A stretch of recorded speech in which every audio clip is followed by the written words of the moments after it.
आज Doubtnut app download करें। Doubtnut पर अपने सभी गणित, रसायन विज्ञान, भौतिक विज्ञान और जीव विज्ञान के डाउट्स का करो सफाया। बस प्रश्न की फोटो खींचो, एक ही प्रश्न को क्रॉप करो और तुरंत वीडियो सोल्यूशन पाओ। अभी डाउनलोड करें। नमस्कार दोस्तों, हमसे पूछा गया है हाइड्रोजन परमाणु की पास्टन श्रेणी के लिए अधिकतम एवं न्यूनतम तरंगदैर्घ्य की हमें गणना करनी है, जहां पर रिडबर्ग नियतांक दे रखा R बराबर 1.097 गुना 10 की घात 7 प्रति मीटर। तो बोर परमाणु मॉडल के अनुसार जो हमारा तरंगदैर्घ्य ज्ञात करने का सूत्र होता है वो क्या होता है? 1/लैम्डा बराबर यहाँ पर होता है रिडबर्ग नियतांक R into 1/n initial square, sorry n final का स्क्वायर माइनस का n इनिशियल का स्क्वायर। प्रारंभिक और अंतिम की बात कर रहा हूँ यहाँ पर, ये अंतिम है और ये प्रारंभिक है, तो एन आई लिख दिया प्रारंभिक, एन आई प्रारंभिक, प्रारंभिक, और एन फाइनल मतलब कि अंतिम कक्षा कौन सी होगी इसकी, तो एन फाइनल अंतिम कक्षा, अंतिम कक्षा। तो ये कक्षा की बात कर रहे हैं, एन का मतलब यहाँ पर कक्षा है, लेमडा यहाँ पर तरंग दे रहे हैं और आर यहाँ पर रिडबर्ग नियतांक है। अब देखो यहाँ पर हो क्या रहा है कि यहाँ पर हमें सूत्र तो पता लग गया कि तरंग दैर्घ्य ज्ञात करने का। अब इस सूत्र का मतलब क्या हुआ यहाँ पर?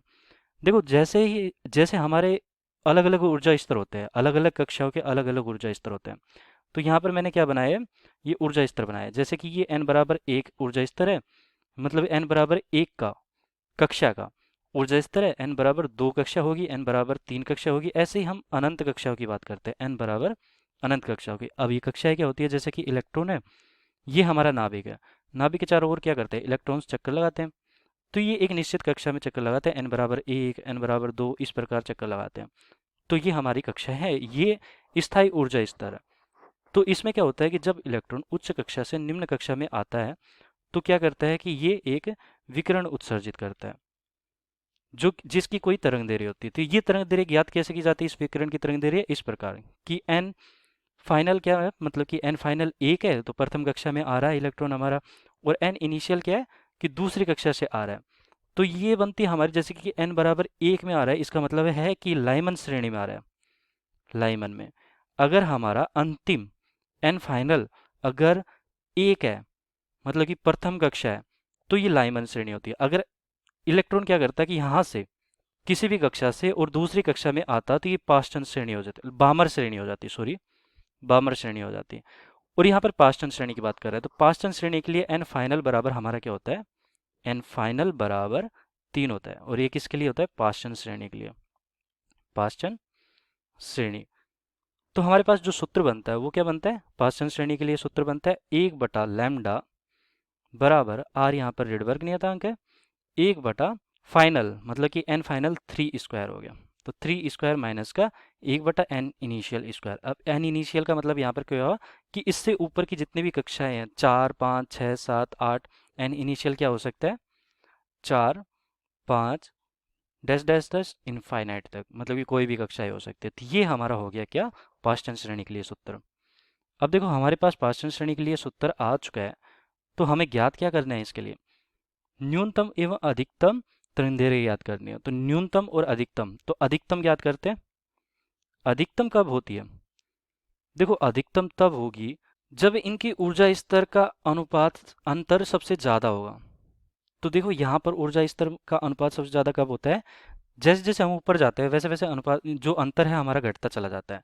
तो n बराबर 3 से अगर n बराबर 4 से अगर n बराबर 3 में आ रहा है तो अधिकतम यहाँ पर तरंगदैर्घ्य होती है। तो n इनिशियल यहाँ पर क्या होता है, 4, और n फाइनल तो हमें पता ही पास्टन के लिए 3 होता है। तो ये तो सूत्र के अनुसार ही हो गया। तो 1/लैम्डा और r यहाँ पर रिडबर्ग नियतांक है, 1/3 का स्क्वायर तो पहले से n इनिशियल अगर 4 कर देते तो अधिकतम तरंगदैर्घ्य मिल जाती है। तो ये 4 का स्क्वायर हो गया। अब यहाँ से देखो 1/9 माइनस का 1/16, आर यहाँ पर रिडबर्ग नियतांक लिख देते हैं 1.0, और यहाँ पर दे क्या रखा है इसका मान 97, 97 गुना 10 की घात 7, और ये 1/9 है माइनस का 1/16, और ये 1/लैम्डा हो गया। अब देखो यहाँ से 1/लैम्डा बराबर इसको गुना करेंगे, देखो ये 16 माइनस का ये कितना हो गया 9, 7 हो गया बटा 16 गुना 9 हो गया। तो ये तो मैंने इसको हल कर लिया, ऊपर हमारे पास क्या है 1.097 गुना 10 की घात 7 और है। तो अब इसे हल करेंगे तो हमारे पास लैम्डा बराबर क्या आएगा, 16 गुना 9 बटा 1.097, और नीचे 10 की घात 7 भी है और उसके साथ 7 भी है, देखो 16 माइनस का 9 हुआ तो कितना बचा, ये 7 बचा था, तो ये 7 यहाँ पर लिख दिया मैंने। अब लैम्डा बराबर हमारा क्या है यहाँ से, देखो 16 गुना 9 को गुना करके 7 गुना 1.097 का भाग देंगे, तो इस संख्या में इस संख्या का भाग देंगे तो क्या आएगा हमारे पास 18.752। हमारे पास 10 की घात -7 भी है, क्योंकि ये ऊपर जाएगा तो 10 की घात माइनस का 7 बचेगा। अब देखो इसको मैं कैसे लिख सकता हूँ, 18.752 और 10 की घात माइनस का 3 है तो इसे दे दिया, 10 की घात माइनस का 10 हो जाएगा। और ये सब मीटर में आ रहा है हमारा मान, लैम्डा यहाँ पर तरंग दे रही है, लैम्डा मीटर में आ रही है, तो यहाँ पर 18,752 और ये एंगस्ट्रॉम में आ गया। तो ये उत्तर हो गया हमारा अधिकतम के लिए कि अधिकतम तरंग दैर्घ्य कितनी होगी। अब ऐसे ही हम न्यूनतम की भी बात करेंगे, तो न्यूनतम कब होगी, न्यूनतम हमारी देखो इस तरफ कर देता हूँ मैं, न्यूनतम की बात कर रहा हूँ, न्यूनतम तरंग दैर्घ्य, तरंग दैर्घ्य। अब देखो इसके लिए हमारा जो एन फाइनल है वो तो 3 ही होगा क्योंकि पार्सन श्रेणी है। एन फाइनल हमारा क्या होगा, ये अनंत होता है। मतलब क्या हुआ कि देखिए यहाँ पर देखते हैं कि अनंत से अगर हमारा n बराबर 3 में आ रहा है, इसका मतलब जो विकिरण निकलेगी उसकी जो तरंग दैर्घ्य होगी वो हमारी न्यूनतम तरंग दैर्घ्य होगी। और n बराबर 4 से अगर आ रहा है, मान लिया कि 4 यहाँ पर था, तो उसके लिए हमारी जो तरंग दैर्घ्य होती है, यहाँ से जब इलेक्ट्रॉन इसमें आता है, तीसरी कक्षा में आता है, तो उससे जो विकिरण निकलती है उसकी जो तरंग दैर्घ्य होती है वो सबसे अधिकतम तरंग दैर्घ्य होती है, जो कि मैंने ज्ञात कर लिया n बराबर 4 से। ऐसे ही आप हम क्या करेंगे, मान रखेंगे, तो 1 बटा लैम्डा बराबर r 1/3 का स्क्वायर माइनस का 1 बटा अनंत का स्क्वायर। देखो n फाइनल की जगह क्या रख दिया, सॉरी ये n इनिशियल है, ठीक है, n इनिशियल है ये।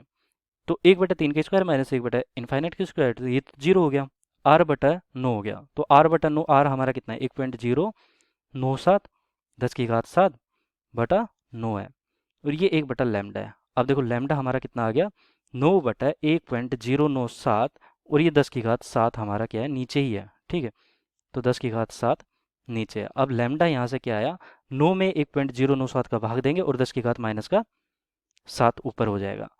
तो 9 में 1.097 का भाग दिया तो कितना आया, 8.204 के आसपास आया।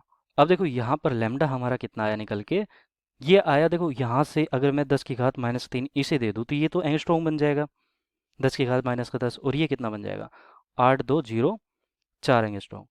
तो अधिकतम और न्यूनतम जो तरंग दैर्घ्य पूछी थी वो दोनों निकाल लिया हमने। ये हमारे उत्तर होंगे, ये वाला और ये वाला, अधिकतम तरंग दैर्घ्य और न्यूनतम तरंग दैर्घ्य। धन्यवाद। कक्षा 6वीं से 12वीं से लेकर नीट, IIT, JEE वो एडवांस के लेवल तक 1 करोड़ से ज्यादा छात्रों का भरोसा।